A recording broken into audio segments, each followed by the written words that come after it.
नहमदुहु व नसल्ली अला रसूलिहिल करीम अम्मा बाद फ़ाऊज़ु बिल्लाहि मिनश शैतानिर रजीम बिस्मिल्लाहिर रहमानिर रहीम। नाज़रीन किराम, इस वीडियो में हम आपको शौहर को ताबेदार करने का वजीफ़ा और अमल के बारे में बताएंगे। ये वजीफ़ा उन बहनों के लिए एक मुजर्रब रूहानी अमल है जो कि शौहर की मोहब्बत, तवज्जो और इज्जत से महरूम हैं। इंशाअल्लाह इस रूहानी अमल के बाद शौहर आपके बगैर सांस लेना भी गवारा ना करेगा और गैरों के सामने वो इज्जत और मकाम भी देगा जिसके लिए आप डिजर्व करते हैं। नाज़रीन मोहतरम, ये वजीफा कुछ इस तरह से है। या हुब्बे आलम हाजर करबुत काफ ककरा का या अजीजो या अजीजो या अजीजो। ये एक ऐसा वजीफा है जिसके बाद आपको किसी भी वजीफा की ताहयात जरूरत नहीं रहती।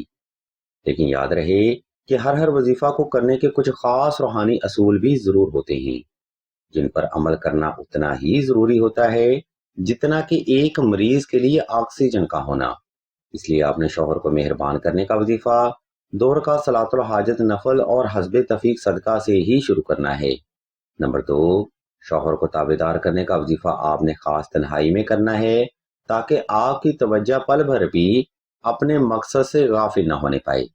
मजीद इस वजीफा के लिए आपने साफ सुथरे लिबास और ख़ास खुशबू का इंतज़ाम भी करना है।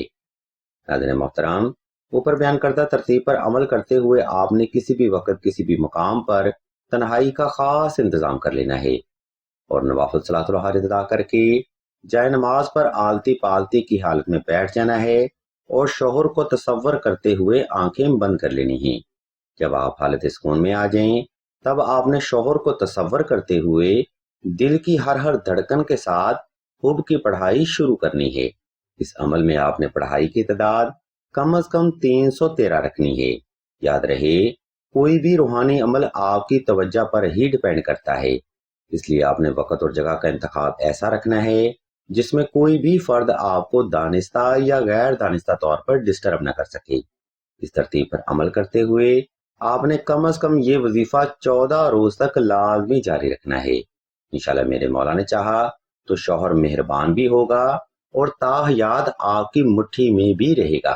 नाज़रीन मोहतरम, अगर आपके शौहर आपको हद से ज्यादा तंग करते हों, मारते हों, जदो कोब करते हों या फिर गैरों के सामने हर वक्त जलील करते हों, तब आपके लिए बेहतरीन अमल नक्श हुब्बे सुलेमानी का है। इस नक्श मुबारक के बाद शौहर ताहयात आपकी मोहब्बत का असीर रहेगा और ससुराल में वो मुकाम और इज्जत भी देगा जिसके लिए आप हक रखते हैं। अगर आपको इस नक्श मुबारक की मजीद मालूमात दरकार हो तो आप सईदा ज़हरा के नंबर पर व्हाट्सएप करके मजीद रहनुमाई भी हासिल कर सकते हैं। हम भी अल्लाह के हुज़ूर दुआ करते हैं कि तमाम मुसलमानों को अपने हिफ्ज़ ईमान में रखें और तमाम मुसलमानों की तमाम नेक और जायज़ हजात को सदका मोहम्मद वाले मोहम्मद की निस्बत से जल्द पूरा फरमाएं। आमीन सुम्मा आमीन या रब्बुल आलमीन।